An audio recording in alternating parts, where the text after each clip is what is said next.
Hey everybody, today I wanted to pass along a review on a product you might have run across in Walgreens. It's from Wet n Wild, the Fergie Collection specifically. It says Fergie Center Stage Limited Edition Beauty University Palette. So it is one of those massive holiday palettes. It's 30 bucks, and the reason why I got this, my friend David had texted me. He's a makeup artist at Bergdorf Goodman in New York, and we share a similar fascination with great quality drugstore makeup, and he said, wouldn't it be amazing if that big palette actually was all the same quality shadows as the Wet n Wild Color Icon palettes, like the 8 color palettes and the trios. You know the ones I'm talking about, the really good ones. And I kind of assumed it wouldn't be that good. I had gotten one of these palettes, I think it was 2 years back, and it really wasn't that great quality wise. But then I had what he said just sort of in the back of my mind, and I thought, next time I'm in Walgreens, I've got to go ahead and pick it up and just try it for you guys. So I got it, and this is a massive palette. Makeup wise, it's sitting in kind of a stair-step fashion right here, and then 2 wings kind of come out from the sides. But the packaging is really like my biggest complaint with this, because there's just so much excess. Like this whole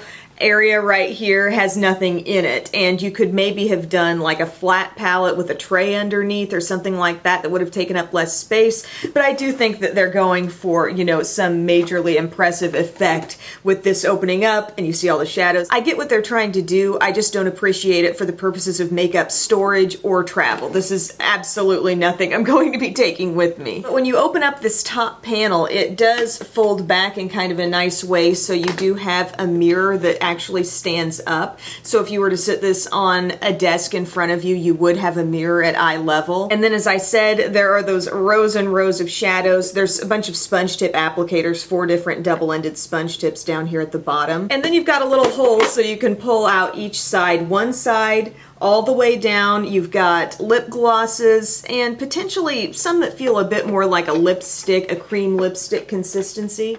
And then on this other side, you've got a bunch of cream shadows, glitter oversprays, just all sorts of things happening there. I'm going to be showing a ton of swatches throughout here of all of the products in this palette, also a little eyeshadow demo as well. Just to kind of cut to the chase as far as the quality of these shadows, no, I don't feel like they took the Color Icon shadows, like the kind in the Comfort Zone or the Walking on Eggshells, you know, little trios. We're not talking about that good of quality in this palette. I mean, those are incredibly soft eyeshadows. Those are shadows that I think are amazing, you know, for their price. And what we're seeing here, I think, would be a little bit closer to the Fergie style eyeshadows, which aren't bad. If you've seen the Fergie collection, you know, they've got those little like 5 color palettes where there's one shade in the middle. I'm not saying those are bad shadows, but they are not that really rich, creamy, incredibly impressive quality that your Color Icon shadows have from just the regular Wet n Wild line. But really, I'm very surprised at how good quality these shadows are as a whole. There are some hit and miss ones in there. I feel like the lighter, more shimmery shades, so any pastel type shades,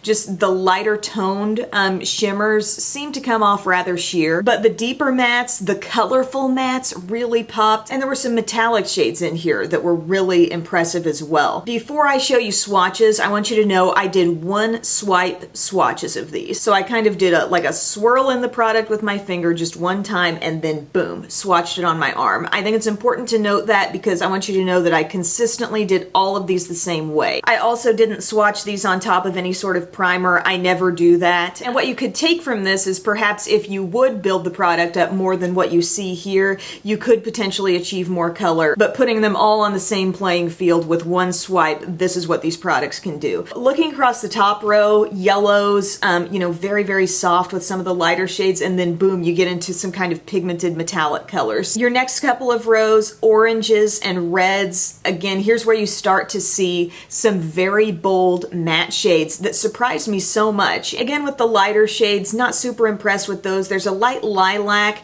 that is really as close as you're getting to any sort of purple in this palette, and that one was pretty flaky. I used it in my look today and wasn't very impressed. Your next couple of rows, here's where color really, really shines with the lime green. You've got kind of like a couple deeper, almost seafoam green type colors. Really interesting shades. Down to the next row, a pretty great metallic silver, some turquoise, teal type blues, getting into more royal blues. And then in your next couple of rows, lots of brownish neutrals. We've got metallics, we've got mattes. There is a really great matte brown in here that I think people are going to like. Something I notice in application, when you stick your brush in some of these matte shades, they can kick up some product. Be prepared for that. But in a lot of cases, I like to have more than I need and have to tone it down a notch on application than having to constantly scrub into the product and build up. And then your final two rows, silvers, grays, metallic colors, shimmery charcoal shades, matte blacks, some of the lightest silvery shades on that second to last row, not really doing it for me, but you definitely do have a couple of great silvers in this palette. Matte blacks are good. Some of these mattes to the touch will feel a little bit on the dry side, but then you see the swatch and you're like, well, they really have a lot of pigment happening there. The metallic colors are probably where the best feel is. Those are probably the closest ones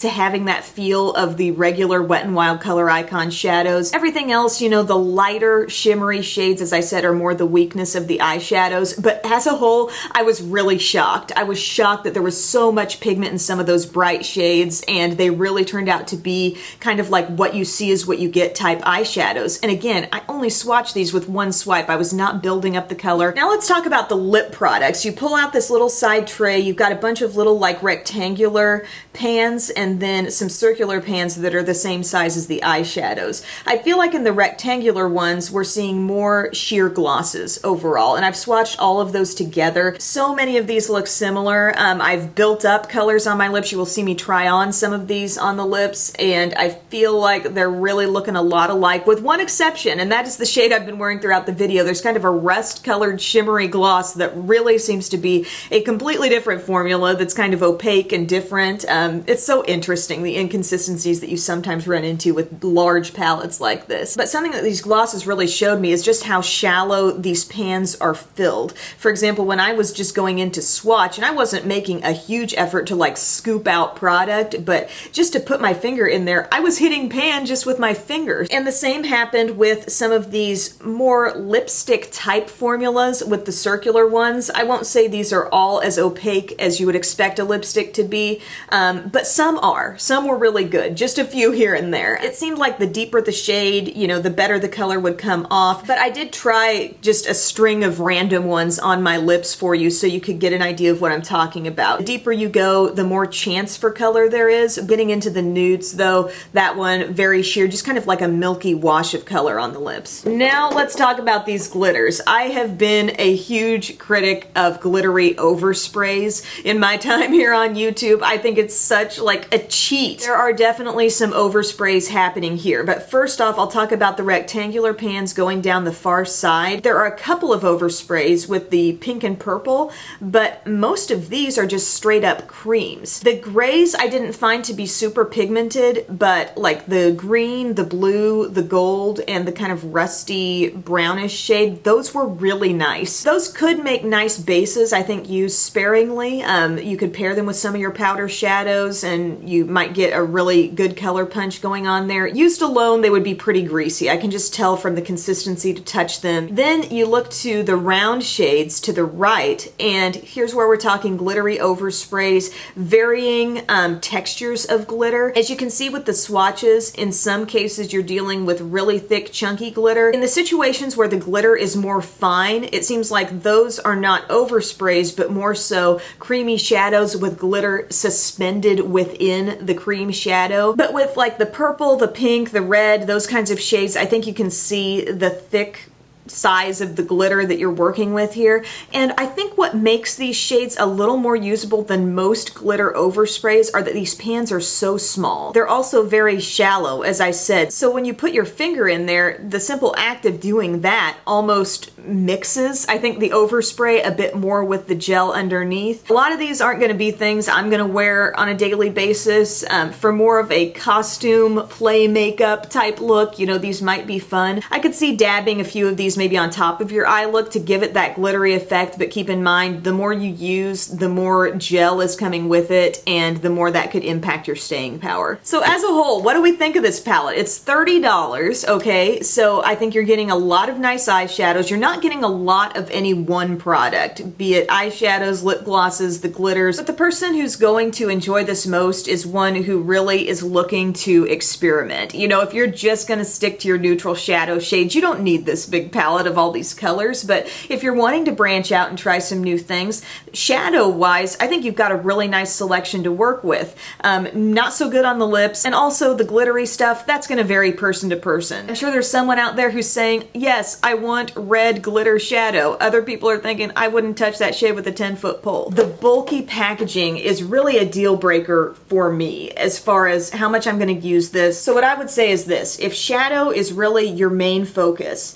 and you're into some of the brighter shades and even the mix with the neutrals, look into, you know, those palettes from Coastal Scents, or I know BH Cosmetics makes them too. They're flat palettes. They've got tons of different shades. The pigmentation is really good. I can speak for the Coastal Scents ones because that's what I have most of. I believe Coastal Scents also has a big lip palette as well. I mean, you could get something like that, stack them up, and have, you know, something sort of similar to this palette, but something that's much easier to take with you. Now, before I leave you, I want to show you a quick eye look that I did using this palette. I did put on a primer first, and then I used this really outstanding brown shade in my crease. I think it's just a great classic brown crease color, really just kind of gets the look going. I also went above the brown with a light creamy shade in that same row as my highlight, and then I used a matte blue so you can see how that goes on. Pretty darn pigmented, I must say, all over the lid, and on the inner part of the lid I used this shimmery lilac, and so in comparison, I mean, this is a pretty flaky shade.